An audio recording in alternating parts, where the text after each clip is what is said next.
Hello, नमस्कार दोस्तों। कैसे आप सभी? अच्छे होंगे। तो आज हम स्टार्ट करने वाले हैं। जैसे लास्ट क्वेश्चन हमने जो करा था वो एक्सरसाइज 1.1 यानी प्रश्नावली 1.1 थी। उसके हमने पहला जो क्वेश्चन था उस क्वेश्चन के जिसको हम एवरेज गुणनखंड निकालना सीखा था पहले क्वेश्चंस में, जिसको हम बोलते हैं प्राइम फैक्टराइजेशन। उसके मैंने पहले के जो है हमने सारे क्वेश्चंस कर लिए थे। होपफुली आपने अच्छे नोट्स भी बना लिए होंगे। ठीक है, अब जो है हम करने वाले हैं नेक्स्ट क्वेश्चंस पे। ठीक है, तो ये लास्ट क्वेश्चन था हमारा पांचवा 7429 वाला, जिसका आंसर जो है ये आया था। ठीक है, इस तरीके से अब हम आगे चलते हैं और आगे वाले जो है नोट्स बनाते हैं। हाँ, आगे वालों पे बात करते हैं। ठीक है, चलिएगा।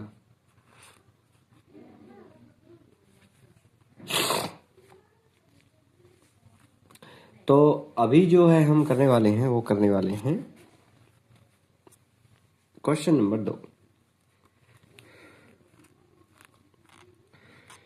तो क्वेश्चन नंबर 2, जिसके अंदर भी कुछ 3 क्वेश्चंस दे रखे हैं, है ना।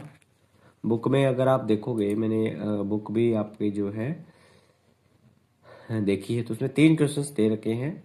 और क्वेश्चन में ये बोला हुआ है कि इंटीजर्स के पेयर्स एलसीएम और एचसीएफ निकालने हैं एंड जांच करनी है कि दो जो नंबर्स होंगे उनका मल्टीपल वो एलसीएम और एलसीएफ के मल्टीपल के बराबर होता है। ये एक थ्योरम पढ़ी थी ना हमने, तो उसी पे बेस्ड है। थ्योरम कौन सी थी? कि दो संख्याएं जो होती है, दो पूर्णांक बोल सकते हैं हम, पूर्णांक संख्याएं। मतलब पूर्णांक का मतलब है कि पॉइंटों पॉइंटों में नहीं होनी चाहिए, एक पूरी संख्या होनी चाहिए। हाँ, का गुना बराबर होता है एलसीएम और एचसीएफ के गुना के। ये एक कंसेप्ट था जो मैंने आपको समझा दिया था। ठीक है, इसी पे बेस्ड हमारा सेकंड क्वेश्चन है। इसका पहला पॉइंट दे रखा है कि 96 नहीं है, 26 है। 26 और 91, 91 और 26, इसका क्या निकालना है हमें? एलसीएम और एचसीएफ दोनों निकालने हैं। ठीक है, तो सबसे पहले हम क्या निकालते हैं? अब हम जो है इसका एचसीएफ निकाल लेते हैं, एलसीएम निकाल लेते हैं, दोनों एक ही बात है। तो सबसे पहले हम इसका एलसीएम निकाल लेते हैं ना। तो एलसीएम देखिए क्या होगा। एलसीएम निकालने के लिए क्या करेंगे?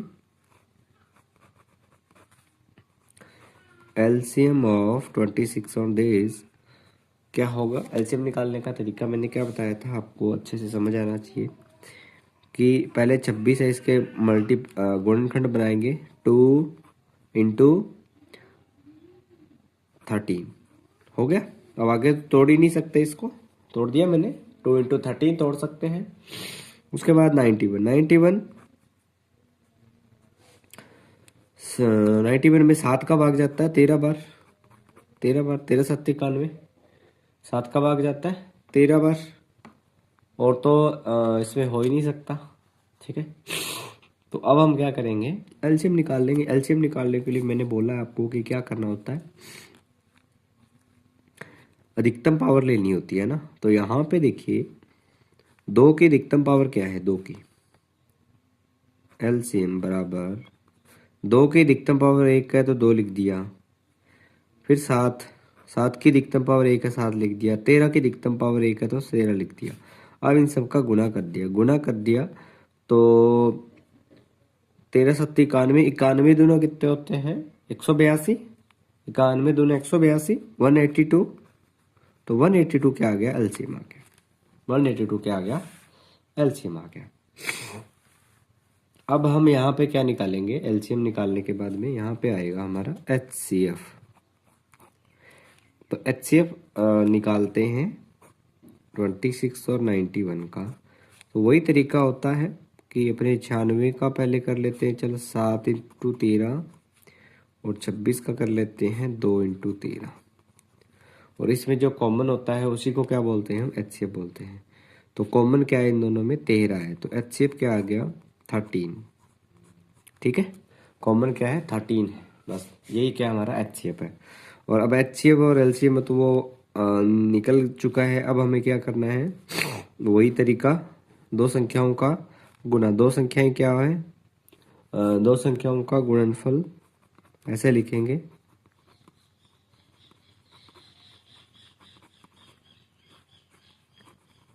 दो संख्याओं का गुणनफल multiply of two numbers equal LCM multiply HCF। ठीक, दो संख्याएं कौन कौन सी है, 26 और 91, और LCM में कितना था, 182, और HCF 13। अब इनका मल्टीप्लाई कर देते हैं ना।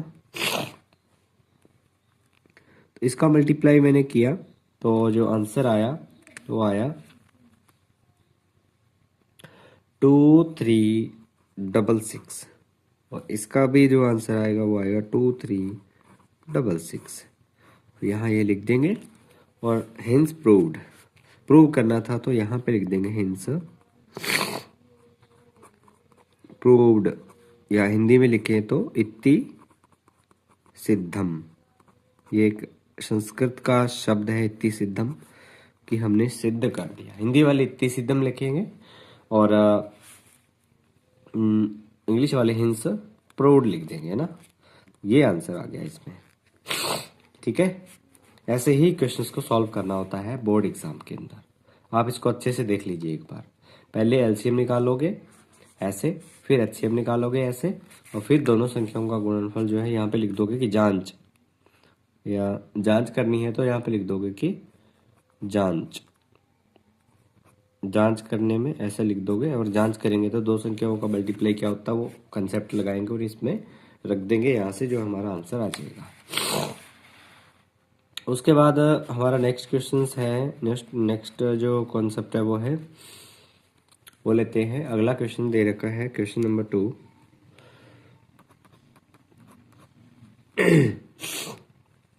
क्वेश्चन नंबर 2 जो है वो है 510 और 92। 510 और 92 दे रखा है क्वेश्चन नंबर 2। ठीक है, 510 और 92। अब 510 और 92 का क्या निकालेंगे, LCM निकालेंगे और HCF निकालेंगे। सबसे पहले क्या निकालते हैं, LCM। जैसे हमने ऊपर निकाला LCM, आप खुद से भी ट्राई करिएगा ना। अगर आप खुद से ट्राई करेंगे, चाहे आप मैं सॉल्व करवा देता हूँ, फिर भी आप एक बार बिना देखे घर पे जरूर ट्राई करिएगा, जिससे आपको जो है बहुत अच्छा सा समझ आएगा। पहले 510 का निकालेंगे। 510 से लास्ट में 0 आ रहा है तो 2 का भाग चला जाएगा। 2 का भाग जाएगा तो इसका 2 का भाग देने पे कितना बचेगा, 2 का भाग देंगे तो आधा हो जाएगा फिर से। ठीक है, और फिर 3 का भाग चला जाएगा, और 3 का भाग जाने के बाद फिर से 5 का चला जाएगा, और 5 का जाने के बाद साथ लास्ट में 17 का चला जाएगा। आप ये तो मैंने डायरेक्ट माइंड में कर दिया, आप माइंड में करना सीख लो, क्योंकि एग्जाम में जो सॉल्यूशन है वैसे ही करना है। और नहीं तो रफ में जो है आप वो वाला बना सकते हो, ऐसे वाला, उसको बना करके भी आप रफ में कर सकते हो। ठीक है, ये रफली वर्क है, तो रफली भी कर सकते हो उसका। तो ये आपको भी करना नहीं है, क्योंकि मैंने सिखाने के लिए करवाया था, मैंने मेथड बताया था कि आपको करना कैसे होता है। तो अब जो है आप इसमें खुद का माइंड अपना यूज करोगे। अब देखिए 510 का हो गया, अब हम निकालेंगे 92 का। तो 92 का क्या होता है, 92 का में लास्ट में 2 आ रहा है तो 2 का डिवाइड हो जाएगा। 2 का डिवाइड हो जाएगा तो कितना हो, 46। 46 से 2 का हो जाएगा, और 46 को भी फिर आगे अपने और कर सकते हैं। 46 का 23 दूना 46, है ना। तो ये हो गया। अब LCM निकाल रहे हैं, तो LCM बराबर कितना हो जाएगा, मैक्सिमम 2 की पावर मैक्सिमम यहाँ पे कितनी है, 2 है, तो 2 की पावर 2 मैक्सिमम है। 3 की पावर कितनी है मैक्सिमम, 3 की पावर 1 है। 5 की पावर 1 है। 17 की पावर 1 है और 23 की पावर 1 है, बाकी सबका मल्टीप्लाई कर देंगे। तो इन सब का मल्टीप्लाई करने पे जो एलसीएम आएगा वो क्या आएगा, 23,460। ठीक है, 23,460 ये एलसीएम आ गया दोस्तों, गुणा करने पे, है ना। तो गुणा करने पे ये एलसीएम आ गया। अब हमें निकालना है एचसीएफ, तो एचसीएफ यहाँ पे हम निकाल लेते हैं। ठीक है, तो एचसीएफ बराबर 510 और 92। तो सबसे पहले 510 के वही फैक्टर करेंगे, 2 गुना, फैक्टर मतलब हिंदी वाले समझ दें कि गुणनखंड करना है, 17, और 92 का वही फैक्टर करेंगे, 2 गुना 23। अब कॉमन ले लेते हैं, एक तो ये 2 कॉमन यहाँ पे आ रहा है, और कुछ कॉमन आ रहा है केस में, और 2 कुछ कॉमन नहीं है, 3 भी नहीं है, 5 और 17 कुछ कॉमन नहीं है। तो एचसीएफ कितना आ गया, एचसीएफ आ गया हमारे पास में 2 एचसीएफ आ गया। अब हमारा कॉन्सेप्ट क्या था, वो कॉन्सेप्ट यहाँ पे लगा देंगे। तो जांच करेंगे, जांच करते कैसे हैं आपको पता होना चाहिए। ऊपर अपने यहाँ पे लिखते हैं जांच का, तो यहाँ लिखेंगे क्वेश्चंस की जांच। एक बार मैं यहाँ पे लाइन लगा देता हूँ जिससे आपको जो है कन्फ्यूजन ना हो कि क्वेश्चन जो है आगे पीछे ना हो जाए, है ना। ठीक है, ये क्वेश्चन जो है यहाँ पे ख़त्म हो जाता है, ये लाइन मैंने यहाँ पे लगा दी है, और बाकी आगे वाला क्वेश्चन यहाँ पे शुरू हो जाता है। जांच में हम लिखेंगे वही 2 संख्याओं का मल्टीप्लाई ऑफ 2 नंबर्स। इंग्लिश वाले मैं बोल रहा हूँ वैसे के वैसे आप लिख सकते हैं, 2 संख्याओं का गुणनफल या गुणा बराबर एलसीएम और एचसीएफ का गुणा। ठीक है, तो 2 संख्याएं कौन कौन सी थी, एक तो 510 थी और एक कौन सी थी, 92 थी, 92 थी। इनका गुणा किया तो गुणा करने पे जो आया हमारे पास है वो आया 46,920। ठीक, और बाद में यहाँ पे एलसीएम कितना आया था, एलसीएम आया था 23,460 गुना एचसीएफ 2 आया था, लिख दिया। इन दोनों का गुना करेंगे तो 46,920 आ गया। ठीक है, तो यहाँ पे जो है इसको प्रूव कर दिया हमने और यहाँ पे लिख दिया। और अब नीचे आप यहाँ पे एक कॉर्नर में लिख सकते हो hence proved, hence proved, hence proved इत्ति सिद्धम। हिंदी में आप इत्ति सिद्धम लिख सकते हो, तो बार बार मैं नहीं लिखूंगा, आप अच्छे से लिख सकते हो। उसके बाद तीसरा क्वेश्चन पे बात करते हैं, तीसरे क्वेश्चन पे जिसमें 336 और 54 ये जो है इस पे बात करते हैं। तो सबसे पहले हम क्या करेंगे, इसका एलसीएम लेंगे, वही तरीका है, एलसीएम ऑफ 336 एंड 54। तो यहाँ पे लिखेंगे 336 के फैक्टर बनाएंगे यानी गुणनखंड करेंगे। तो 336 के फैक्टर कैसे बनते हैं आपको पता होना चाहिए, 2 का भाग जा रहा है, तो 2 का भाग देने पे क्या हो जाएगा, 2 का भाग देने पे कितने आ जाएंगे, इसमें 2 का भाग देंगे, 2 एकम 2 और 2 छिक्के 12, 2 अट्ठे 16, 168। 168 में फिर से 2 का चला जा रहा है, 200, 168 में फिर से 2 का जा रहा है, और फिर से आगे 2 का जा रहा है, और आगे फिर से एक बार और 2 का नहीं जाएगा, अब 3 का जाएगा, और 3 का जाने के बाद फिर से जा रहा है, 7 का लास्ट में जा रहा है ना। तो ये जो है इसके गुणनखंड बन जाएंगे। मैंने तरीका बताया उस तरीके से भी आप कर सकते हो, मैंने माइंड में किया तो आप कर सकते हो। 54 में भी 2 का भाग जा रहा है, ठीक है, 27 जो 54 होता है, 27 में फिर 3 का जा रहा है, और 9 आ गया, 9 में भी 3 का जा रहा है, 3 आ गया, 3 तिये 9 आ गया। ठीक है, 3 का 3 बार चला गया, तो ये पूरा पूरा चला गया है। ठीक है, तो ये जो है यहाँ पे इसके क्या हो गए, गुणनखंड हो गए, है ना। देखिएगा, चलिए, तो अब एलसीएम निकालना है, तो एलसीएम बराबर क्या हो जाएगा, 2 की अधिकतम पावर देखिए यहाँ पे कितनी है, 2 की पावर मेरे को दिख रही 4, और यहाँ पे दिख रही है 3 की पावर 1, और 7 की पावर दिख रही है वो 1, और यहाँ पे देखिए 2 की पावर दिख रही है 1, 3 की पावर दिख रही है वो 2 दिख रही है। तो हमें अधिकतम पावर दिखनी होती है। तो 2 की अधिकतम पावर क्या दिख रही है, 2 की अधिकतम पावर 4 दिख रही है, 4 लिख दी। फिर 3 की अधिकतम पावर 2 लिख रही है, 2 दिख रही है, 2 लिख दी। फिर 7 की पावर जो अधिकतम है वो 1 ही दिख रही है, तो 7 की पावर 1 लिख दी। और उसके बाद में और तो कुछ है ही नहीं, 2, 3 और 7 तीन ही चीज़ें हैं और तो कुछ है ही नहीं, तो ये लिख दिया। अब 2 की पावर 4 जो होता है वो कितना होता है, 2 की पावर 4 कितना होता है, जल्दी से बताइए। 2 दूनी 4, 2 दूनी 4, 4 दूनी 8, 8 दूनी 16, कितना होता है 2 की पावर 4, 16। 2 की पावर 4 कितना होता है, 2 दूनी 4, 4 दूनी 8, 8 दूनी 16, 16। और 3 की पावर 2 कितना होता है, 9 और इंटू 7। अब इसका मल्टीप्लाई कर देंगे तो एलसीएम जो आएगा वो आएगा 3024, 3024। ठीक है, तो ये आ गया 3024 एलसीएम। समझ आया दोस्तों, एलसीएम आ गया। अब हम बात करेंगे एलसीएम के बाद में एचसीएफ पे। तो एचसीएफ निकालेंगे, तो एचसीएफ निकालने के लिए क्या करेंगे, एचसीएफ 336 और 54, तो 336 के फैक्टर बनाएंगे, 2 into 2 into 2 into 2 into 3 into 7। और 54 के फैक्टर बनते हैं 2 इंटू 3 इंटू 3 इंटू 3। कॉमन देखिए, एक तो ये 2 कॉमन आ रहा है, ठीक है, और 2 तो कॉमन नहीं है, लेकिन एक 3 भी कॉमन आ रहा है और कुछ कॉमन नहीं आ रहा। तो एचसीएफ बराबर क्या आ जाएगा, एक तो 2 कॉमन आ रहा था मल्टीप्लाई एक 3 कॉमन आ रहा था, 2 3 6, 6 क्या आ गया यहाँ पे, एचसीएफ आ गया। 6 क्या आ गया, एचसीएफ। ठीक है, तो ये क्वेश्चन जो है हमारे सॉल्व हो गया। तो अब वही सॉल्व करने के बाद में जांच करेंगे। तो जांच कैसे करते हैं, सबसे पहले जांच करेंगे इसकी, चेक करेंगे।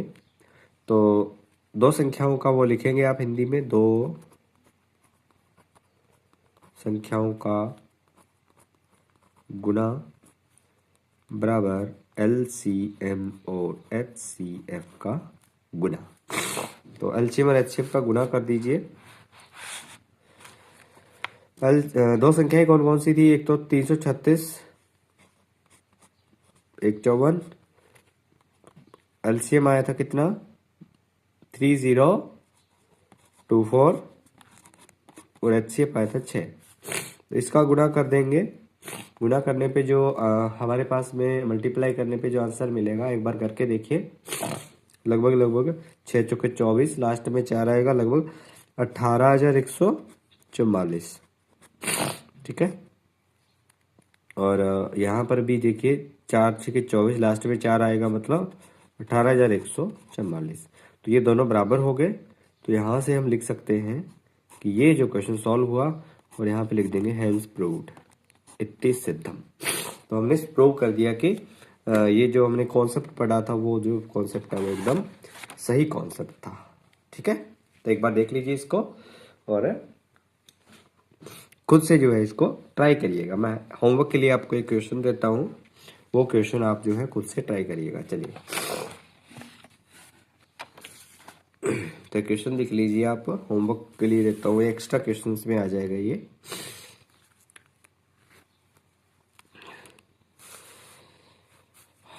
देखिएगा, होमवर्क के लिए डाल लीजिए, मैं क्वेश्चन दे रहा हूँ आपको, जो आपको घर से करके लाना है होमवर्क में। आपको एलसीएम बताना है, 1 मिनट, एलसीएम और एचसीएफ दोनों बताने हैं। ठीक है, ज़्यादा हार्ड क्वेश्चन नहीं दूंगा आपको मैं, ठीक है ना, बस आपको 1 सेकंड।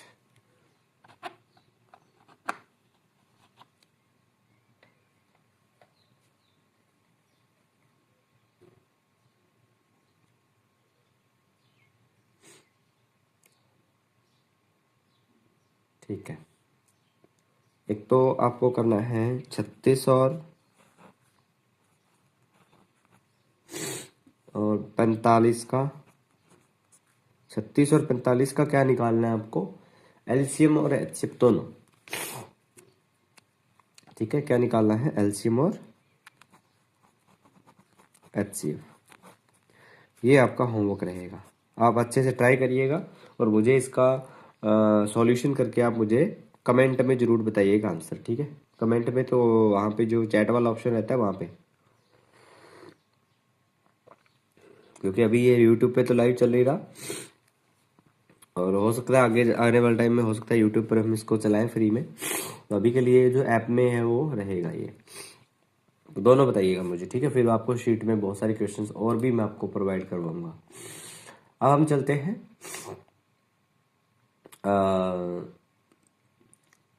आगे वाले क्वेश्चंस पे। तीसरा थर्ड क्वेश्चन दे रखा है कि आपको प्राइम फैक्टराइजेशन मेथड से एलसीएम और एचसीएफ निकालना है। ठीक है, आगे वाला क्वेश्चन भी यही है।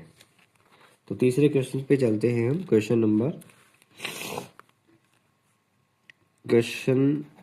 नंबर 3 जो बुक का है, बुक के ही कर रहे हैं हम, एक्सरसाइज की बुक की एक्सरसाइज कर रहे हैं ना, उसके एक्सरसाइज का तीसरा प्रश्न है अभाज्य गुणनखंड यानी कि प्राइम फैक्टराइजेशन मेथड से क्या निकालना है।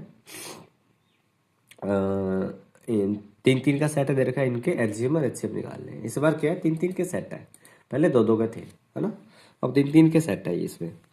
तो बस अपने को एलसीएम एचसीएफ निकालना है दोनों का, और कुछ नहीं करना, कोई वो प्रूव नहीं करना इसमें।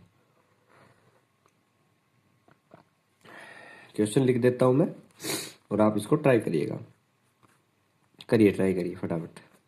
पहला क्वेश्चन है 12, 15 और 21। पहला ही क्वेश्चन है, इसके क्या निकालने हैं? एलसीएम और एचसीएफ दोनों निकालने हैं। फटाफट ट्राई करिए, फिर मैं आप इसको सॉल्व करवाऊंगा।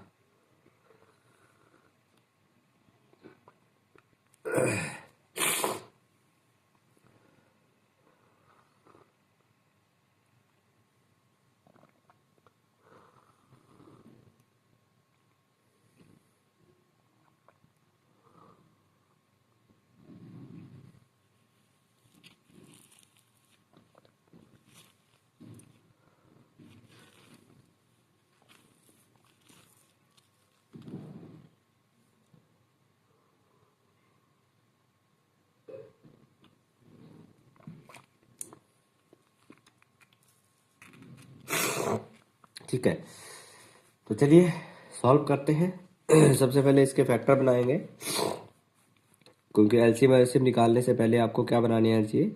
फैक्टर बनाने आने चाहिए, तभी जो है आप इसको कर पाओगे।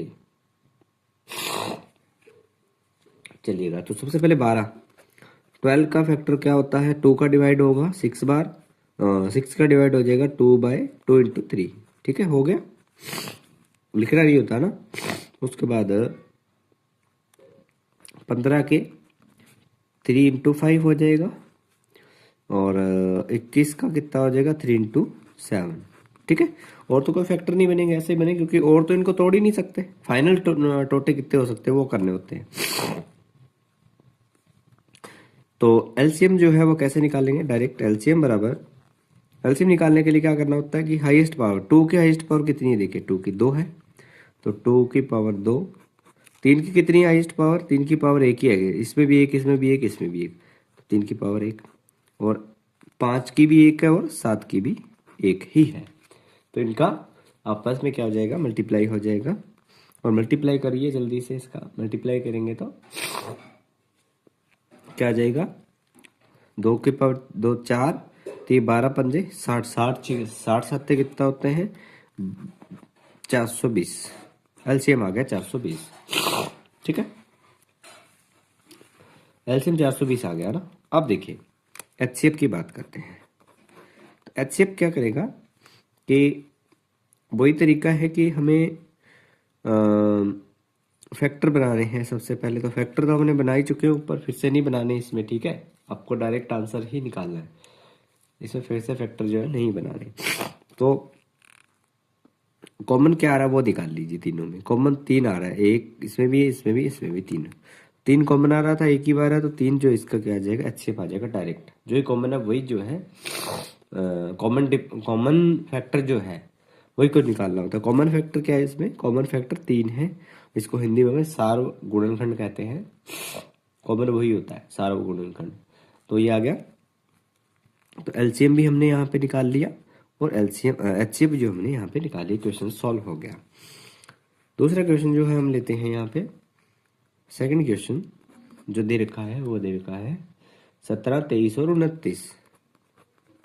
17, 23 और 29। तो 17, 23 और 29 को सॉल्व करते हैं।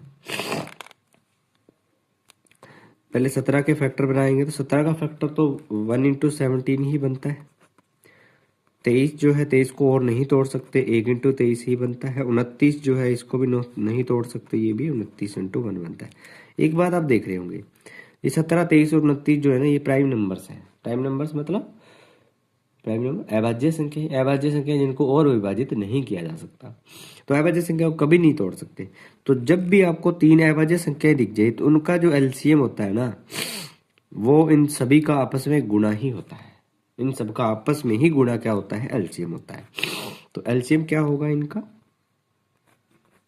एलसीएम होगा 17, 23 और 29 का गुणा। तो क्या होगा इनका गुणा? जल्दी से अगर इसका गुणा करते हैं अपने तो ये हो जाएगा 11,339। 11,339। और एचसीएफ की बात करें तो इनका एचसीएफ जो है ना हमेशा वो आता है 1। कॉमन क्या है देखिए सब में? कॉमन तो सिर्फ एक ही दिख रहा है और कुछ है ही नहीं। तो एक इनका क्या आ गया? एचसीएफ आ गया। ठीक है, इसके अलावा एक के अलावा तो कुछ कॉमन है ही नहीं। तो ये एचसीएफ क्या आ गया इनका? 1 आ गया। समझ आया? ठीक है, चलिएगा। तो अब हम आगे चलते हैं और आगे इसके थर्ड क्वेश्चन पे बात करते हैं। ठीक है, थर्ड क्वेश्चन क्या था? मैं यहाँ पे लाइन लगा देता हूँ। थर्ड जो क्वेश्चन है वो क्या दे रखा है, चलिए इस पे बात करते हैं। थर्ड क्वेश्चन देखिएगा, 8, 9 और 25। 8, 9 और 25। 8, 9 और 25 है तो 8 का निकालेंगे तो 2 गुना 2 गुना 2, ये होता है 8। 2 दूनी 4 दूनी 8। 9 कितना होता है? 3 गुना 3। 25 कितना होता है? 5 गुना 5। ठीक। तो इन तीनों की अगर मैं बात करूं तो यहाँ पे अगर एलसीएम निकालूं मैं, एलसीएम तो एलसीएम क्या होगा? 2 की अधिकतम पावर 3 है, 2 की अधिकतम पावर 3 लिख दी। 3 की 2 है लिख दी। 5 की भी 2 है अधिकतम लिख दी। ठीक।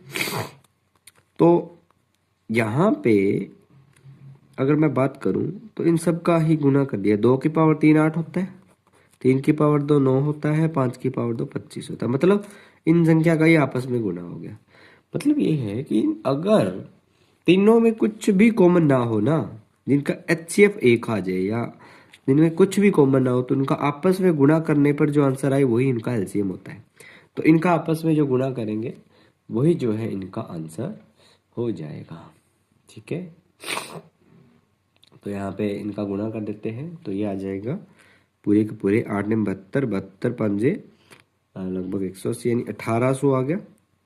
ठीक है, एक 1800 आ गया इसका। तो 1800 को गुना कर दिया। यहाँ पे एक इम्पॉर्टेंट क्यों है, ये इम्पोर्टेंट मार्क कर लेंगे इसको।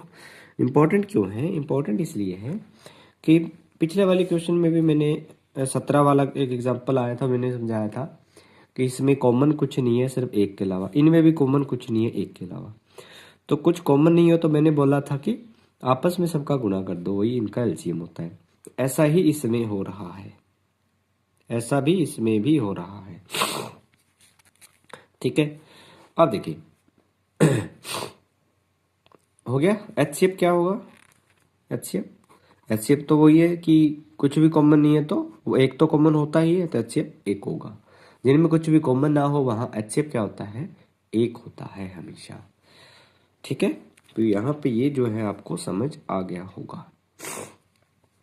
तो अब जो है हम अपने आगे चौथे क्वेश्चन पे चलते हैं, बुक का फोर्थ क्वेश्चन, जहाँ पे एचसीएफ दे रखा है और एलसीएम निकालना है। वो 2 संख्याएं दे रखी है और वहाँ पे जो है आपको एचसीएफ दे रखा है और आपको क्या निकालना है? एलसीएम निकालना है। तो एक फॉर्मूला आपको मैंने बताया था कि जब 2 संख्याएं दे रखी हो और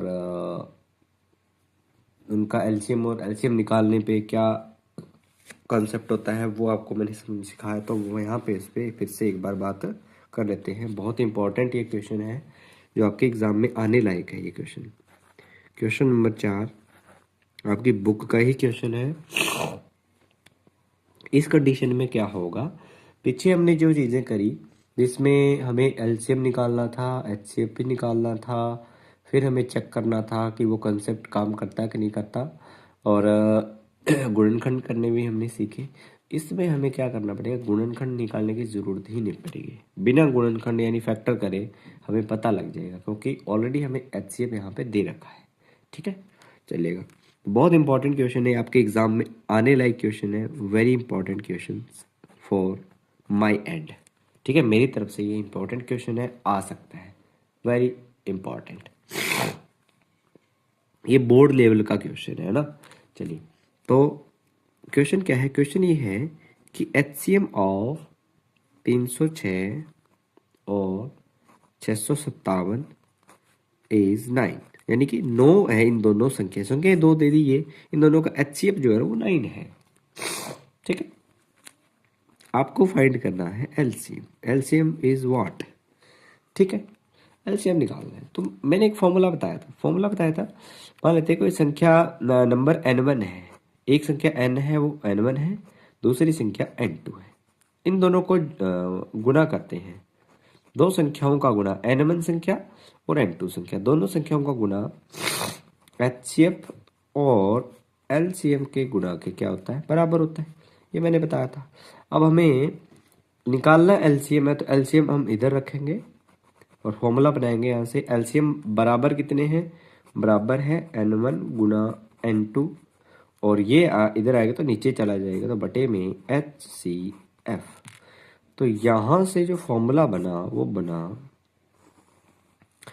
कि एलसीएम और एलसीएम निकालना हो तो n1 गुणा n2 बटे HCF कर देंगे, ना कि फैक्टर निकालेंगे। बस इतना सा करने पे हमारा एलसीएम यहाँ पे आ जाएगा। तो इस क्वेश्चन का आंसर क्या आ जाएगा, एलसीएम बराबर n1 into n2। n1 into मतलब n1 का मतलब है n1 पहली संख्या 306 गुना n2 दूसरी संख्या, और बटे में HCF, कितना HCF आया है 9।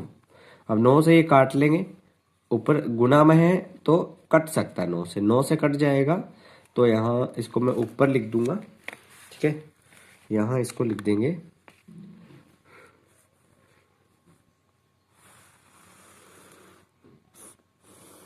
ठीक है, मैं यहाँ पे लिखूंगा इसको ना,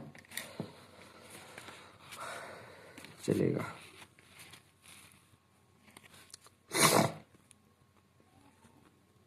तो 9 से कट जाएगा, और 9 से कटने के बाद हमारे पास में इसको फाइनल जो आंसर है, 9 से कितने बार कट रहा है देखिए, इसको मैं अगर काटना चाहूँ नीचे, अगर फिर से मैं दिखाऊँ आपको 9 से कट रहा है कि 9 से, देखिए 9 से अगर मैं इसको काट देता हूँ इसको, तो 9 3 27, 9 3 9 से ये कट जाएगा, मैं हल्की सी लाइन लगाऊँ, 9 3 27, 9 3 27, यहाँ बच गए 3 और इसके 36 हो गए, 9 चौके 36, 9 4 जा 36, 34 पे 9 बार ये चला गया, 34 का 657 से क्या हो जाएगा, मल्टीप्लाई हो जाएगा।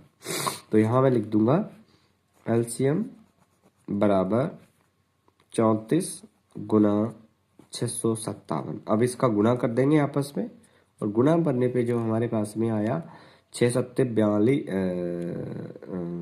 4 सत्ते 28, यानी कि 22,338, 22,338, ये जो है एलसीएम आ गया। इसमें आपसे एक कंडीशन एक्स्ट्रा बोनस मैं यहाँ पे देना चाहूँगा, बोनस इम्पॉर्टेंट जो है वो आपके लिए रहेगा, जो एग्जाम में बन सकता है, जो आपके आउट ऑफ टेक्स्ट बुक यानी आपकी बुक के बाहर का बन सकता है। वो क्या बन सकता है, आपसे ऐसे पूछ लेगा कि एलसीएम दे देगा इस बार, ठीक है, एलसीएम दे देगा, और एलसीएम दे करके एलसीएम दे दिया, मान लेते हैं आपको 8, और एचसीएफ पूछ लेगा, और संख्याएं भी दे देगा, n1 n2 भी दे देगा, ठीक है। और आपसे पूछ लेगा तो फॉर्मूला कौन से लगाएगा, फॉर्मूला वही है, बट आप इस बार क्या रखोगे, यहाँ पे HCF रखोगे और n1 n2 का मल्टीप्लाई यानी गुना वही करोगे, लेकिन एलसीएम नीचे आ जाएगा यहाँ पे, ठीक है। और फिर से उसी फॉर्मूले में वैल्यू पुट कर दोगे और आपका आंसर यहाँ से निकल आएगा, ठीक है। ये बोनस है, ये क्वेश्चन आपका इन फ्यूचर बन सकता है ना। इन फ्यूचर क्वेश्चन जो है आपका इस जो बन सकता है, इसमें बनने लायक क्वेश्चन ये है, ठीक है। तो ये हो गया, होपफुली आपको जो है ये अच्छे से समझ आ गया होगा, ठीक है। अब आपके टोटल 7 क्वेश्चन है इसमें, तो यहाँ पे हम ऑलमोस्ट कितने कर चुके हैं, 4 कर चुके हैं, 3 बचे हैं।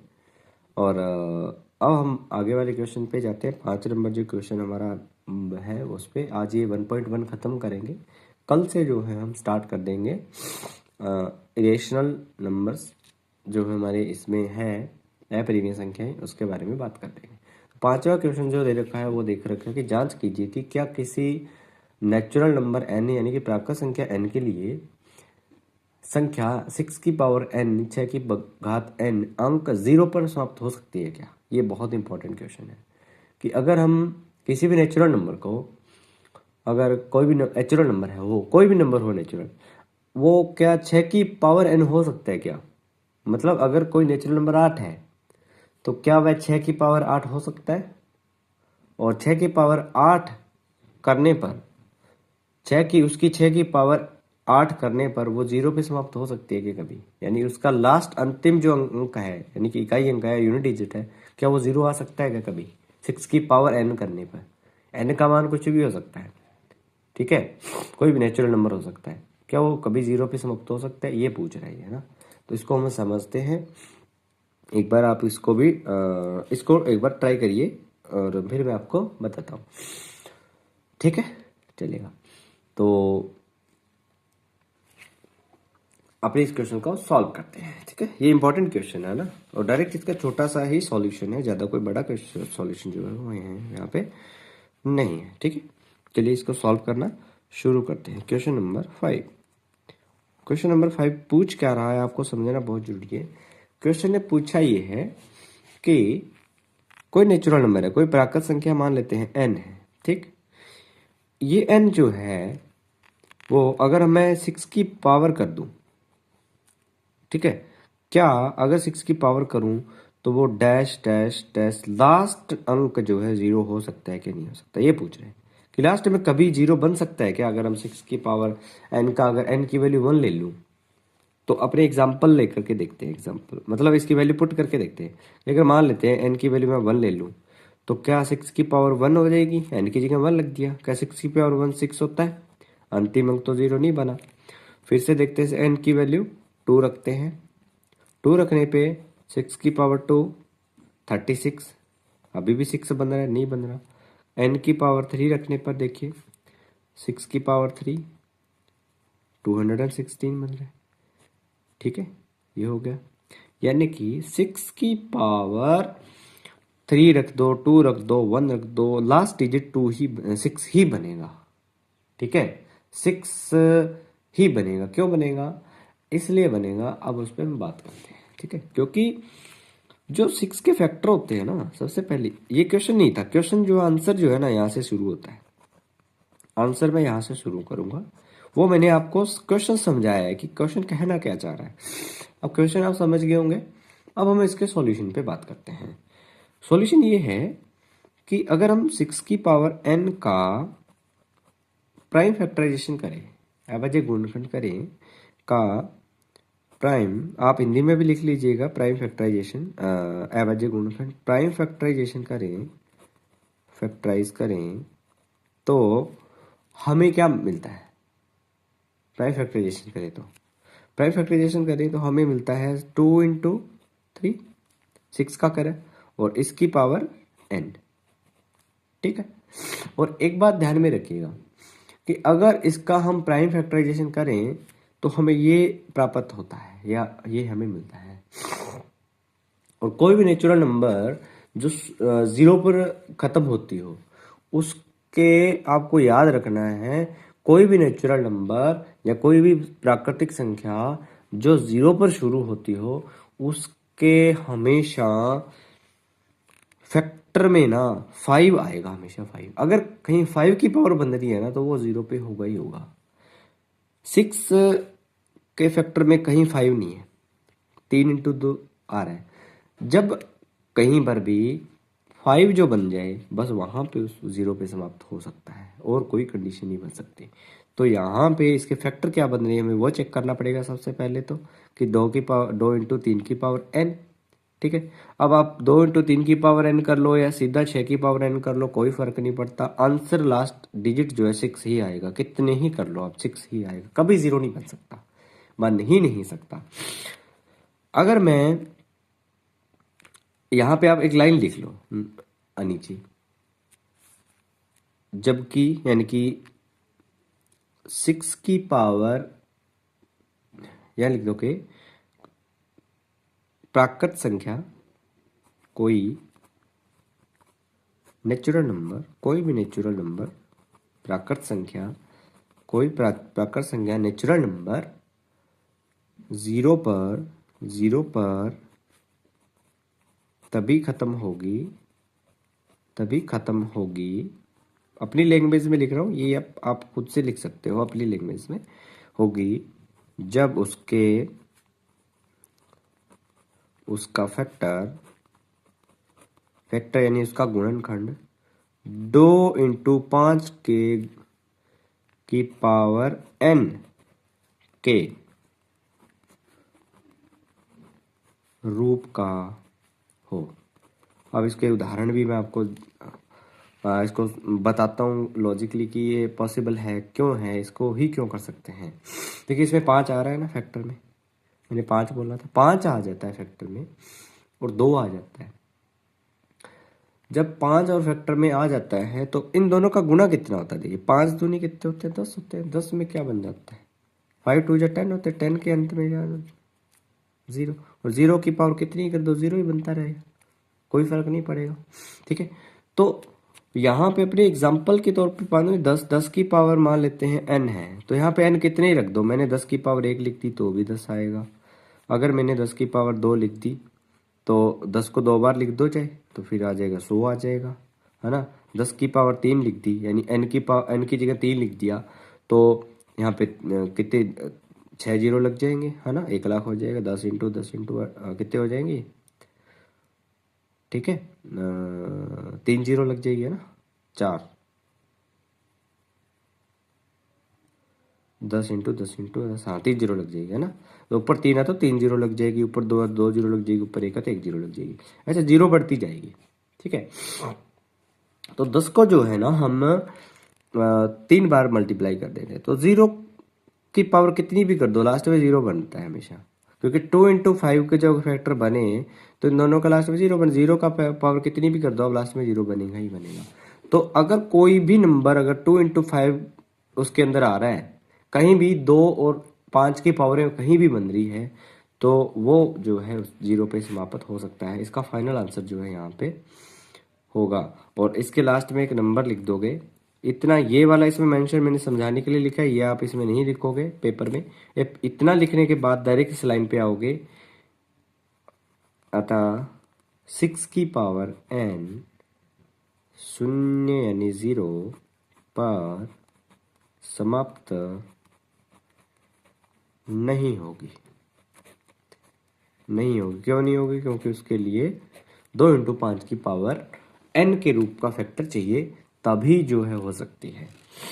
ठीक है, तो बहुत सारे जो है ऐसे नंबर्स होते हैं जो हमें याद रखने होते हैं और उनकी पावर जो है फैक्टर बना लेती हैं। ठीक है, समझ पाए होंगे होपफुली आप अच्छे से। छोटा सा आंसर था बस इसमें, और आपको एक ही लाइन लिखनी थी कि नेचुरल नंबर 0 तभी पर ख़त्म हो सकता है पावर में कि जब उसका फैक्टर 2/5 की 2 इंटू 5 की पावर n के रूप का होना चाहिए, बस ख़त्म। समझ आई बात। अब अपनी बात करते हैं सेकंड लास्ट क्वेश्चन, छठे पे, और फिर लास्ट हमारा 7th क्वेश्चन आएगा और फिर अब चैप्टर ख़त्म हो जाएगा ये। ठीक है, तो चलिए छठा क्वेश्चन क्या बोल रहा है कि डिस्क्राइब यानी व्याख्या कीजिए कि 7 × 11 7 × 11 × 13 +13 और 7 × 6 × 5 × 4 × 3 × 2 × 1 +5 भाज्य को प्राइम संख्या क्यों है। ये को प्राइम क्यों है ये पूछ रहा है। ये वाली अपने नेक्स्ट पेज पे चलते हैं।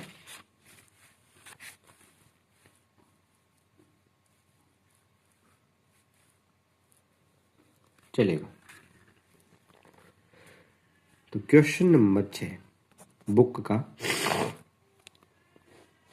उसने ये पूछा है कि 7 × 11 × 13 +13 यानी 13 और 7 × 6 × 5 × 4 × 3 × 2 × 1 +5 ये दोनों कंपोजिट नंबर है क्यों है ये पूछा है इसने।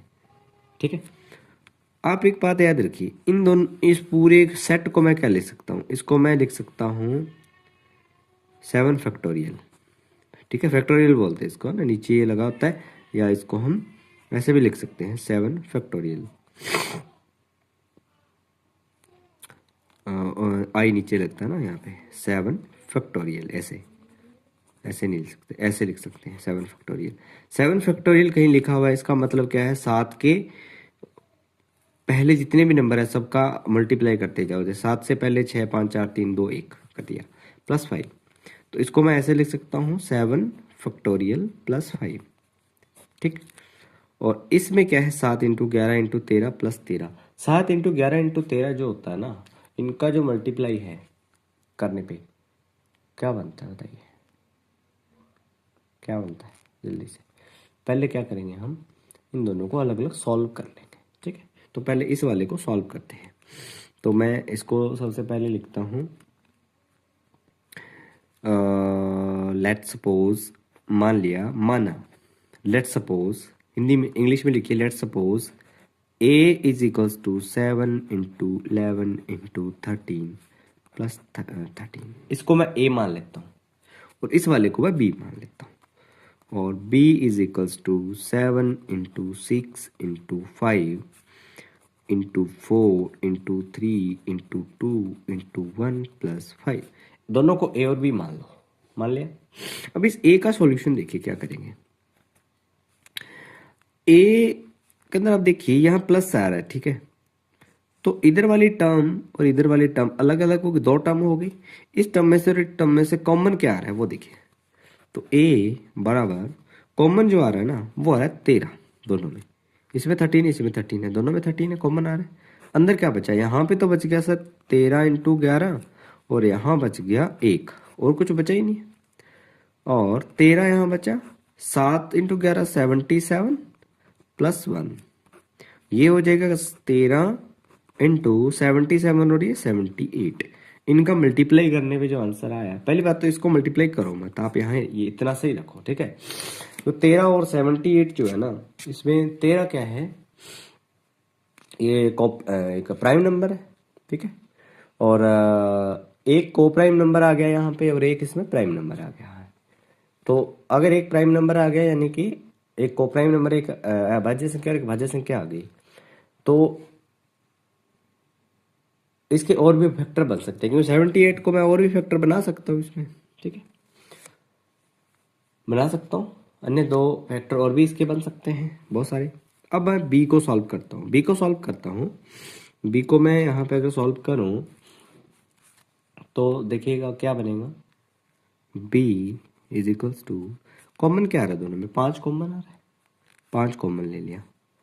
ये देखिए 5 यहाँ भी है और यहाँ भी है, 2 टर्म बन रही है। और तो यहाँ बचा क्या, 5 कॉमन ले लिया, 7 × 6 × 4, 5 तो बाहर गया, 3 × 2 × 1 +1, क्यों 5 बाहर चला गया।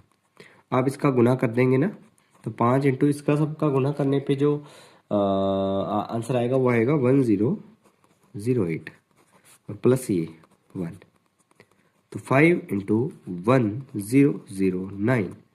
ठीक है, तो एक बात देखिएगा, तो 1009 जो है ना, ये भी एक क्या है, भाज्य संख्या है, प्राइम नंबर है, क्योंकि 1009 के भी फैक्टर बन सकते हैं।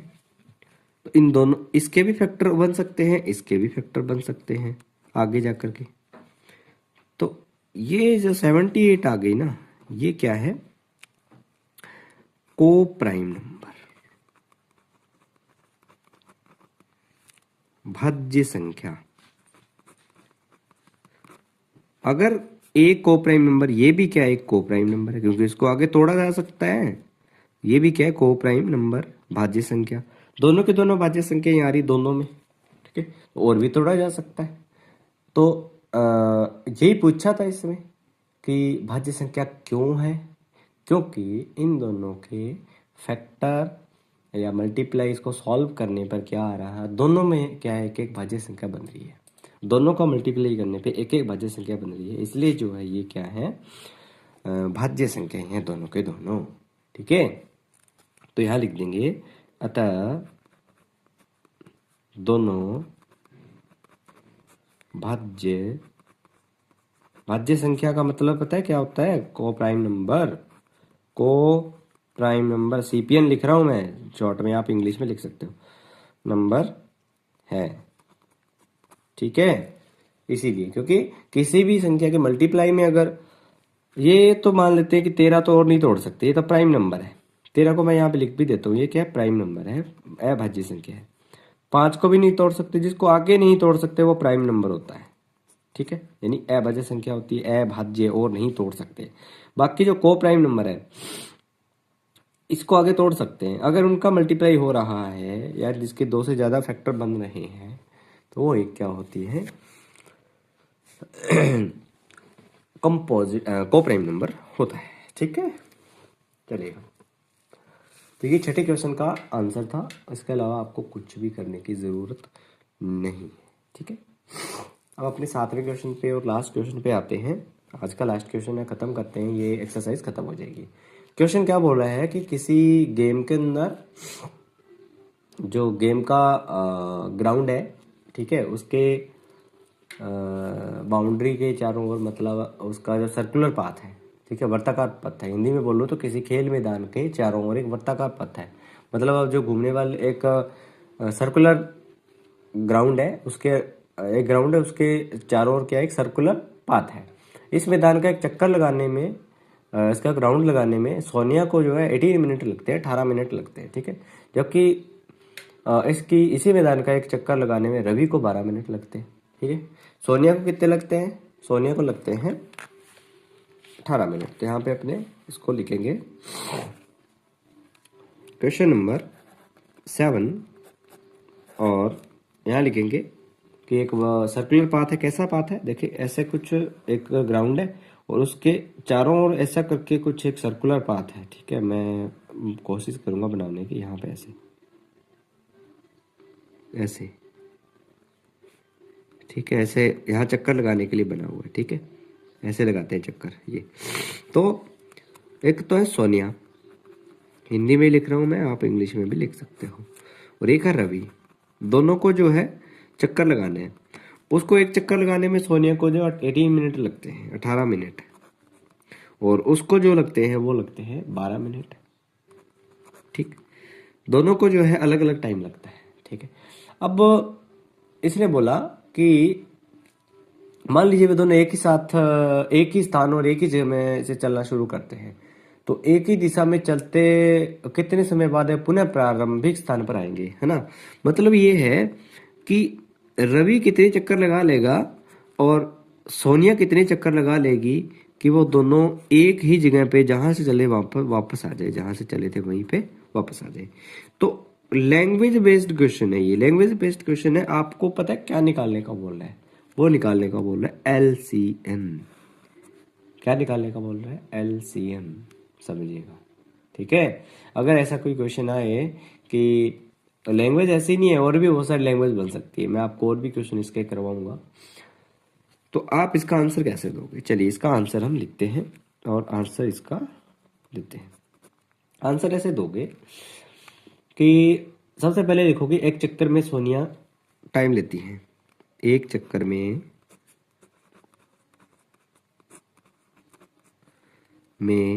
सोनिया समय लेती है 18 मिनट। और दूसरा वही एक चक्कर में रवि कितना टाइम लेता है 12 मिनट। ठीक, ये लाइन दोनों लिखनी है। ठीक है, अगर दोनों साथ चलना शुरू करते हैं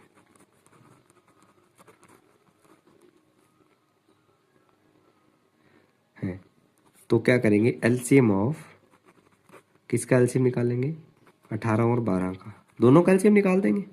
दोनों का एलसीएम निकाल लेंगे, क्या करेंगे, पहले 18 का क्या निकाल लेंगे, फैक्टर।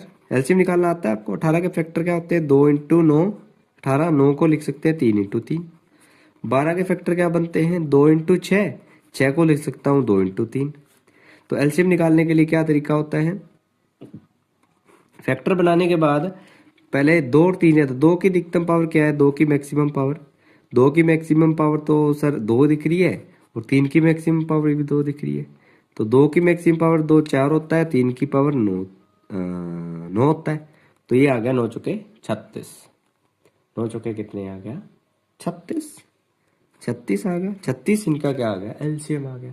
तो हम इनको क्या बोल सकते हैं कि वो एलसीएम 36 मिनट बाद, एलसीएम कितना 36 मिनट, तो 36 मिनट बाद क्या है फिर से मिल जाएंगे। 36 मिनट बाद फिर से जहां से चले थे वहीं पे वापस एक साथ मिल जाएंगे, अगर वो उसी स्पीड से चलते रहे तो।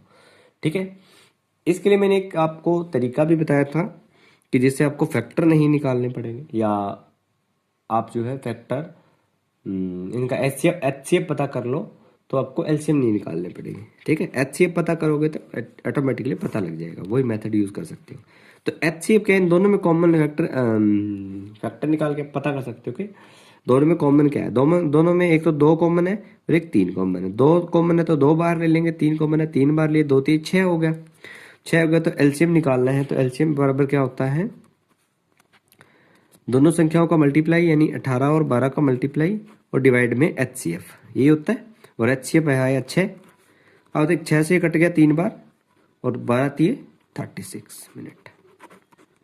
तो एक अच्छा स्टूडेंट जो है इससे समझ सकता है। ठीक है, एवरेज स्टूडेंट भी समझ सकता है, ऐसी बात नहीं है। जो मैं समझाता हूँ वो ऐसा कुछ नहीं है कि कोई समझ नहीं सकता, सारे के सारे जो है इस कंसेप्ट को समझ सकते हैं। तो ये आपको जो है लेक्चर क्वेश्चन जो है समझ आ गया होगा। तो सारे के सारे जो है क्वेश्चंस बहुत इजी थे और मैंने बहुत ही इजी मेथड में आपको समझाने की कोशिश करी। मुझे नहीं लगता कि आपको क्वेश्चन जो है वो समझ नहीं आया। ठीक है, सबको समझ आया होगा। ठीक है, तो बहुत अच्छी क्लास रही आज की। हमने 1.1 एक्सरसाइज ख़त्म कर ली। कल हम अपने इरेशनल नंबर पे बात करेंगे। मैंने इरेशनल नंबर आपको समझा भी दिया है क्या होते हैं, फिर से मैं एक बार आपको इरेशनल नंबर समझाऊंगा, और इरेशनल नंबर के बारे में इन डेप्थ नॉलेज कल आपको मिलेगी। और इरेशनल नंबर होते क्या हैं, इनको इरेशनल नंबर क्यों बोलते हैं, और इरेशनल नंबर को हम रेशनल समझ के ही आगे वाले क्वेश्चंस को सॉल्व कर सकते हैं। इससे हम जो है आगे वाली एक्सरसाइज को ख़त्म करेंगे, उसके एग्जाम्पल्स करेंगे। एक क्वेश्चन आपका बचा हुआ है इस वाले का, क्वेश्चन नहीं बचा हुआ, एक एग्जाम्पल था, फर्स्ट एग्जाम्पल, जिसमें वही था जैसे अभी एक एग्जाम्पल मैंने किया, एक एग्जाम्पल मैंने करवाया था ना आपको, कि जिसमें 6 की पावर n करने पर 0 प्राप्त हो, तो उसके लिए क्या कंडीशन है। बस अब उस एग्जाम्पल को करने का आपका होमवर्क का वो आ चुका है टाइम, आप अपना जो है उसको सॉल्व करिएगा। क्योंकि 4 की पावर n आ रहा है वहाँ पे। ठीक है, अगर मैं इसको यहाँ पे समझाना भी चाहूँ, यहाँ पे मैं समझा देता हूँ थोड़ा सा आपको।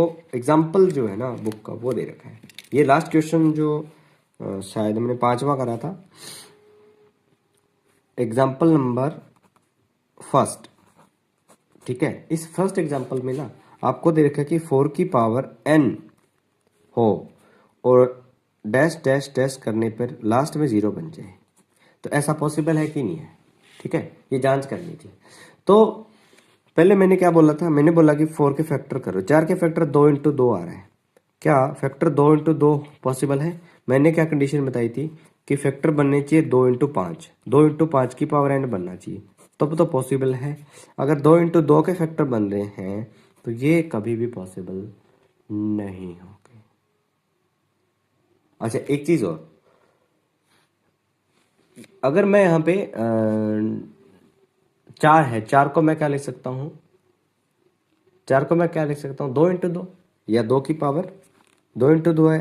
ठीक है, इसको मैं ऐसे भी तो लिख सकता हूँ, 4 को 2 की पावर 2 4 होता है, और इसकी पावर n 2 की 4 को मैं 2 की स्क्वायर लिख सकता हूँ, उसकी पावर n है ही, और 2 की पावर जब स्क्वायर होती है, स्क्वायर की पावर स्क्वायर होती है, तो ये आपस में मल्टीप्लाई होते हैं, प्रॉपर्टी होती है।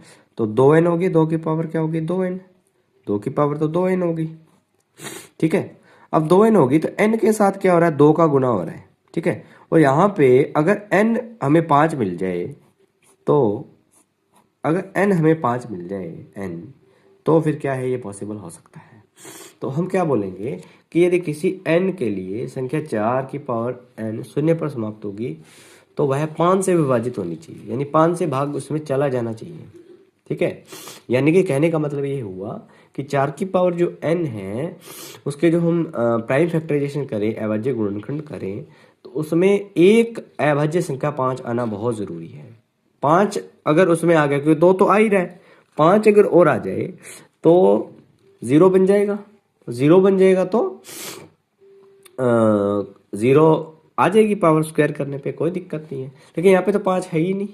ठीक है ही नहीं, तो क्या कर सकते हैं, अकेले 2 ही है, 5 तो है ही नहीं, क्योंकि 2 के साथ 5 आना जरूरी है।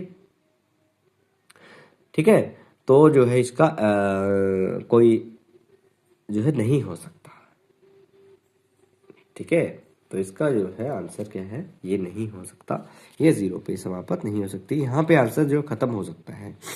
तो n की जगह पे अगर 5 आ जाए, या हमें 5 मिले, यहाँ 5 रखें, ठीक है, सीधा सा हिसाब है कि हम 4 की पावर n 0 पे ख़त्म क्यों नहीं कर सकते, क्योंकि 4 के फैक्टर अगर 2 इंटू 5 बनता, यहाँ पे 2 इंटू 2 बन रहा है, अगर 2 इंटू 5 फैक्टर बने तभी पॉसिबल है, अन्यथा पॉसिबल नहीं है। लैंग्वेज वही रहेगी जो मैंने वहाँ पे करवाई, बस ये यहाँ पे ख़त्म हो जाता है एग्जाम्पल, और आपकी एक्सरसाइज पूरी तरीके से ख़त्म हो जाती है।